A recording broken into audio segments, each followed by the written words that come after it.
Ground zero खबर के प्रायोजक हमारा सुपर 35 करियर इंस्टीट्यूट नीट और नर्सिंग में सबसे ज्यादा चयन देने वाला संस्थान। पता 3rd floor Rama Govind palace, Sirmaur Chowk, Rewa.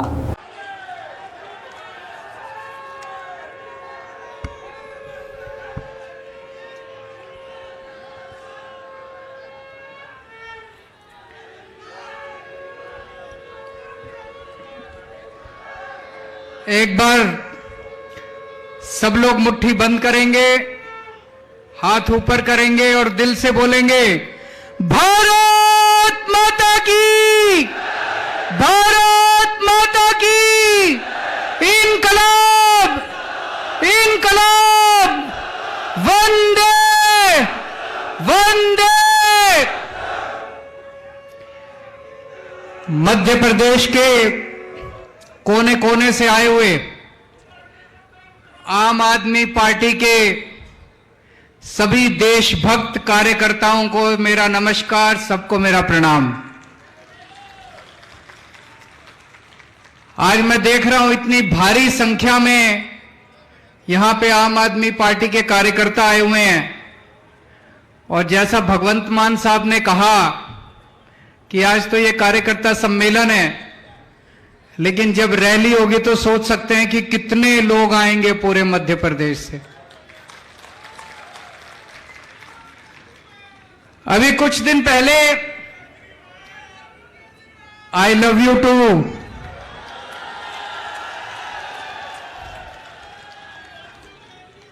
बहुत बहुत शुक्रिया।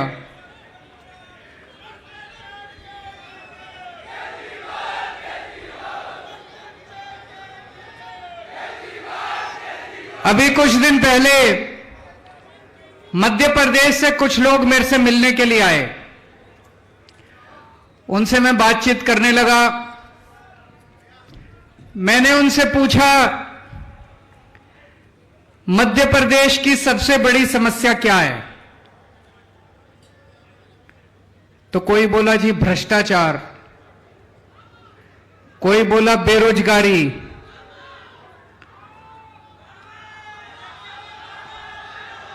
क्या बोल रहा हूं, मामा,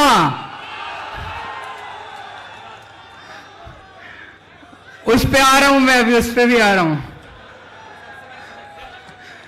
लोग कह रहे हैं कि मामा सबसे बड़ी समस्या है। तो कोई बोला भ्रष्टाचार, कोई बोला बेरोजगारी, कोई बोला महंगाई, कोई बोला किसानों की समस्या। एक उनमें आदमी बोला,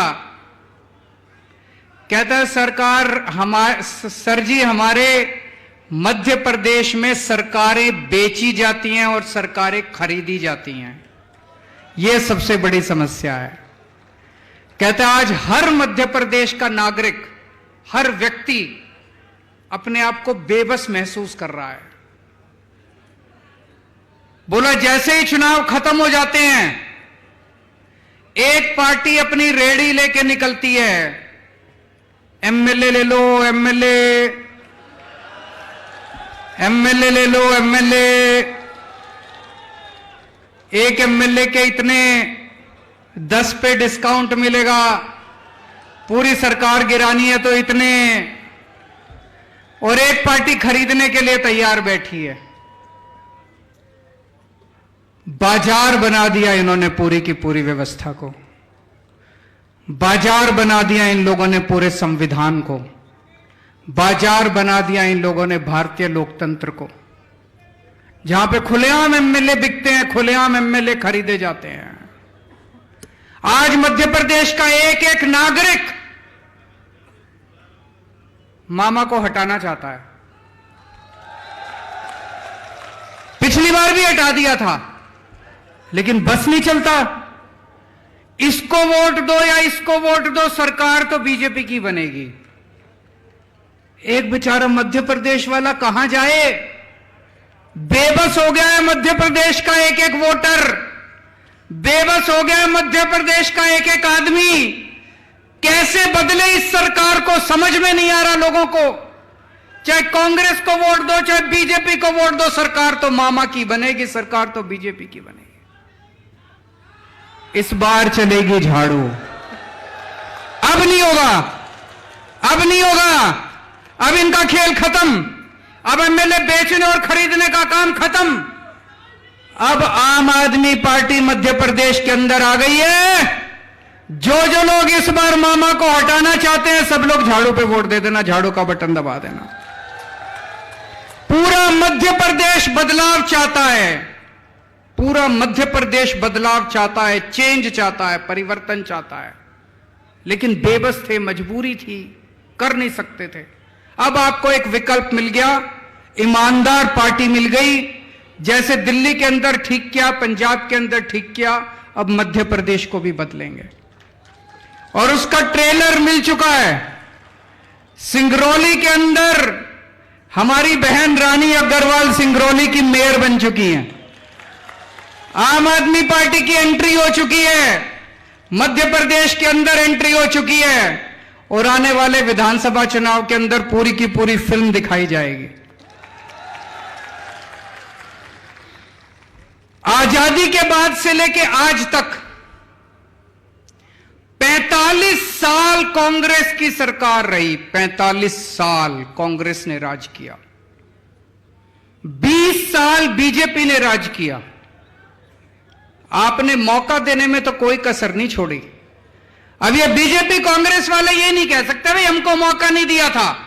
मौका तो बहुत दिया था। 45 साल बहुत होते हैं जी, अगर कुछ करना चाहते तो कर देते, नहीं 20 साल बहुत होते हैं, कुछ करना चाहते तो कर देते। बीजेपी वाले बहुत मौका दिया इन्होंने, बारी बारी आपने मौका दिया, बारी बारी करके लूटा इन्होंने, बारी बारी करके लूटा। अब ये नहीं कह सकते मौका नहीं दिया था, बहुत मौका दिया था। एक मौका बस इस बार आम आदमी पार्टी को दे के देख लो।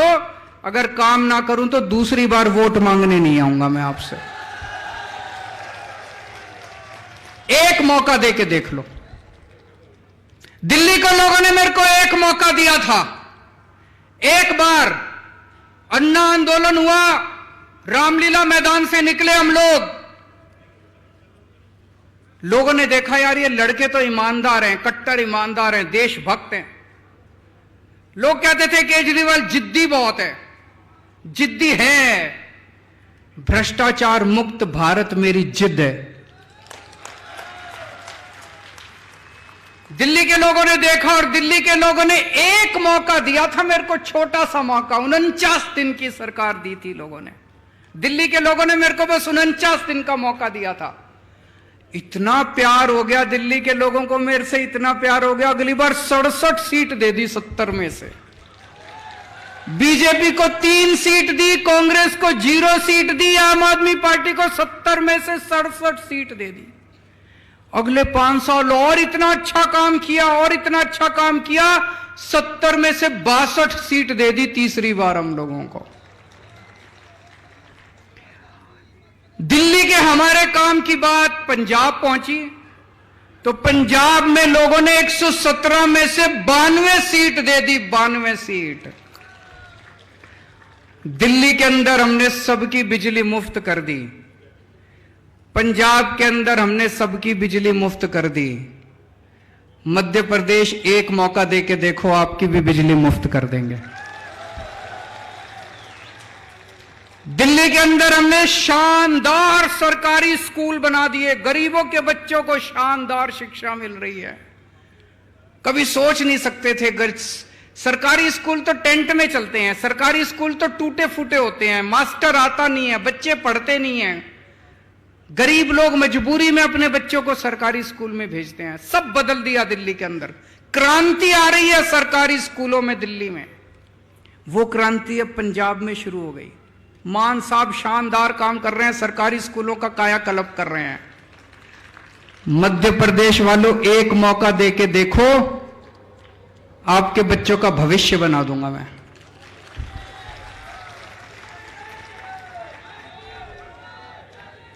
दिल्ली के अंदर गली गली में मोहल्ला क्लिनिक खोल दिए हमने, सारे सरकारी अस्पताल एयर कंडीशनड बना दिए, सबका इलाज मुफ्त कर दिया दिल्ली में, अमीर हो चाहे गरीब हो। चाहे 5 रुपए की क्रोसिन लेनी हो, टेबलेट लेनी हो, या 5 लाख रुपए, 50 लाख रुपए का ऑपरेशन, सब कुछ मुफ्त है। भगवान ना करे आपके घर कोई बीमार हो, लेकिन अगर बीमार हो जाए दिल्ली में कोई, तो चिंता करने की जरूरत नहीं है। आम आदमी पार्टी की सरकार है, सारा खर्चा, सारी दवाइयां, सारे टेस्ट, सारा ऑपरेशन सब मुफ्त होता है। दिल्ली में कर दिया।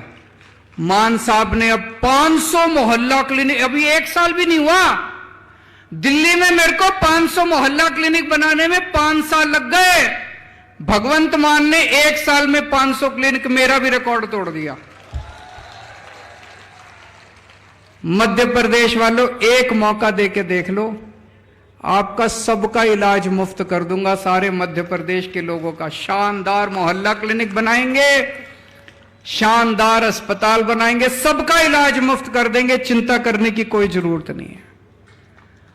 पंजाब के अंदर अभी कई फसलों पे इन्होंने एमएसपी देना चालू कर दिया। एमएसपी का आंदोलन छेड़ा था ना अभी किसानों ने, भाई एमएसपी दो, एमएसपी दो। पंजाब में शुरुआत हो गई है। कई फसलों पे अब एक एक फसल जोड़ते जा रहे हैं, एमएसपी देते जा रहे हैं, एमएसपी देते जा रहे हैं। मुआवजा, फसल अगर बर्बाद हो जाए किसानों को मुआवजा मिलने लग गया। दिल्ली में भी मिलने लग गया, पंजाब में भी मिलने लग गया, मध्य प्रदेश में मौका मिलेगा, मध्य प्रदेश में भी मुआवजा मिलेगा। दिल्ली में मैंने 12 लाख, 5 साल में 12 लाख बच्चों को नौकरियां दिलवाई हैं, 12 लाख युवाओं को। पंजाब में 1 साल में 27,000 सरकारी नौकरियां दी हैं। और मैं अभी हमारे पंकज सिंह जी से बात कर रहा था, ये बता रहे थे कि कई सारे बेरोजगार अपना धरना लेके आंदोलन करने के लिए जब यहां आए तो उनके ऊपर पुलिस ने डंडे बरसा दिए। अरे अपने ही तो लोग हैं यार, कोई पाकिस्तान से थोड़ी आए हैं, अपने ही तो बच्चे हैं, रोजगार मांगने आए हैं, डंडे क्यों बरसाते हो? रोजगार नहीं दे सकते तो उनको गले तो लगा लो, कम से कम प्यार से बिठा के चाय तो पिला लो, रोटी तो खिला दो उनको। डंडे क्यों बरसाते हो उनके ऊपर? हमको नौकरी देनी आती है, हमारी नीयत साफ है। दिल्ली में करके दिखाया, पंजाब में करके दिखाया। मध्य प्रदेश के युवाओं से मेरी अपील है, एक मौका देके देख लो, आपको सबके लिए नौकरी का इंतजाम कर दूंगा मैं। जितने कच्चे कर्मचारी थे, बहुत सारे कच्चे कर्मचारी होते हैं ना सरकार में, होते हैं कि नहीं होते? उनकी सबकी एक ही मांग होती है, हमको पक्का करो, हमको पक्का करो। मान साहब ने अभी 25,000 सरकारी कर्मचारियों को पक्का कर दिया। मध्य प्रदेश में जितने कच्चे कर्मचारी हैं सबको पक्का कर देंगे दोस्तों। हमें काम करना आता है। इस देश के अंदर एक नई किस्म की राजनीति शुरू की है हमने। पहले होती थी धर्म की राजनीति, जात की राजनीति, गाली गलौज की राजनीति, भ्रष्टाचार की राजनीति। अब हमने शुरू की है काम की राजनीति। आपसे पूछना चाहता हूं, ये बहुत सारे बड़े बुजुर्ग भी बैठे होंगे, पूरा आजादी के 75 साल में कोई एक पार्टी बता दो जिसने आपको आके कहा हो कि मेरे को वोट दे दो, मैं आपके बच्चों के स्कूल बना दूंगा। किसी ने कहा? किसी पार्टी ने, बीजेपी ने, कांग्रेस ने, इस पार्टी ने, उस पार्टी ने कभी कहा हो कि मेरे को वोट दे दो, मैं आपके बच्चों के स्कूल बनवा दूंगा? किसी पार्टी ने नहीं कहा। बनाने ही नहीं आते इनको, नियत ही नहीं है इनकी। किसी पार्टी ने कहा हो कि हमारे को वोट दे दो, हम आपके परिवार के लिए अस्पताल बना देंगे, आपके लिए बिजली का इंतजाम? किसी पार्टी ने नहीं कहा। करना ही नहीं आता, नियत ही नहीं है इनकी। तो इन्होंने देखा कि भाई ये केजरीवाल की काम की राजनीति के सामने तो हमारी दाल नहीं गलेगी, तो उन्होंने षड्यंत्र रचना चालू किया मेरे खिलाफ कि केजरीवाल को रोको किसी भी तरह। पहले दिल्ली में था, फिर पंजाब में चला गया, अब गुजरात में, वो कहते हैं ना शेर की मांद के अंदर घुस गए, गुजरात के अंदर घुस गए। हमारी एंट्री हो गई गुजरात में। इस बार 14% वोट आए हैं। देख लेना 2027 में सरकार ना बन जाए तो हम लोगों के। अब ये गुजरात में भी चला गया, रोको इसको। तो इन्होंने क्या किया? इन्होंने षड्यंत्र रचा मेरे खिलाफ। इसके ऊपर कीचड़ फेंको, केजरीवाल के ऊपर कीचड़ फेंको, बोलो केजरीवाल भ्रष्टाचारी है, केजरीवाल भ्रष्टाचारी है। इन्होंने खूब कीचड़ फेंका मेरे ऊपर, लेकिन जनता ने उसका जवाब दिया। जनता कह रही है यार कोई भ्रष्टाचारी आदमी सरकारी स्कूल बनाता है क्या? भ्रष्टाचारी आदमी तो प्राइवेट वालों से पैसे लेके सरकारी स्कूल बर्बाद करता है। कोई भ्रष्टाचारी आदमी सरकारी अस्पताल बनाता है क्या? फ्री में इलाज कराता है क्या? भ्रष्टाचारी आदमी तो प्राइवेट अस्पताल वालों से कमीशन लेके सरकारी अस्पतालों को बर्बाद करता है। जनता ने इनका यकीन नहीं किया। फिर इन्होंने मेरे दो सबसे शानदार मंत्री गिरफ्तार कर लिए, मनीष सिसोदिया और सतिंदर जैन। सतिंदर जैन वो शख्स है जिसने फ्री बिजली देना शुरू किया था दिल्ली के अंदर। उसने सारा, बड़ा इंटेलिजेंट आदमी है वो, बड़ा इंटेलिजेंट आदमी है, सारा मेरे पास हिसाब किताब लेके आया। एक दिन बोला सर जी दिल्ली की बिजली मुफ्त हो सकती है। मैंने कहा कैसे हो सकती है? तो कागज लेके आया, कहता है देखो सर इतने पैसे चाहिए, ऐसे बिजली मुफ्त कर देंगे।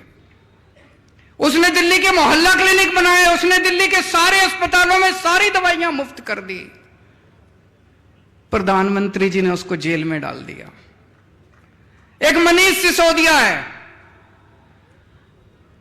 भाई साहब 75 साल हो गए आजादी के, आज भी हमारे देश का एक गरीब आदमी अपने बच्चों को अच्छी शिक्षा नहीं दे सकता। दिल्ली छोड़ दो, पंजाब छोड़ दो, बाकी पूरा देश उठा के देख लो, कहीं सरकारी अस्पताल अच्छे हो? सरकारी अस्पतालों की दुर्दशा हो रही है। 10 लाख सरकारी अस्पताल है हमारे देश में, 18 करोड़ बच्चे पढ़ते हैं सरकारी स्कूलों के अंदर। 18 करोड़ बच्चों का भविष्य अंधकार के अंदर है देश के अंदर। पूरे देश में सरकारी स्कूलों का बुरा हाल है। 75 साल के बाद भगवान ने एक शख्स भेजा, मनीष सिसोदिया। उसने दिल्ली के अंदर सरकारी स्कूलों में कमाल करके दिखा दिया। भाई साहब आप जितने लोग हैं, मैं मजाक नहीं कर रहा, मैं आपको न्योता दे रहा हूं, आप दिल्ली आओ, दिल्ली के किसी सरकारी स्कूल में घुस जाना, आपको यकीन नहीं होगा, शानदार 5 स्टार बिल्डिंग है हमारे सरकारी स्कूलों की। 99.7% नतीजे आए हैं। सरकारी स्कूलों के बच्चे इंजीनियर बन रहे हैं, डॉक्टर बन रहे हैं, रिक्शे वालों के बच्चे डॉक्टर, इंजीनियर, वकील बन रहे हैं। लोग अपने बच्चों को प्राइवेट से निकाल के, बड़े बड़े प्राइवेट स्कूलों से निकाल के अब सरकारी स्कूलों में भर्ती करा रहे हैं। और प्रधानमंत्री जी ने मनीष सिसोदिया को जेल भेज दिया।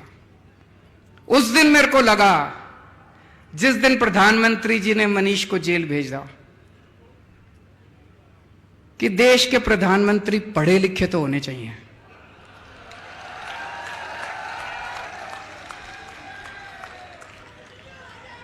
होने चाहिए कि नहीं होने चाहिए?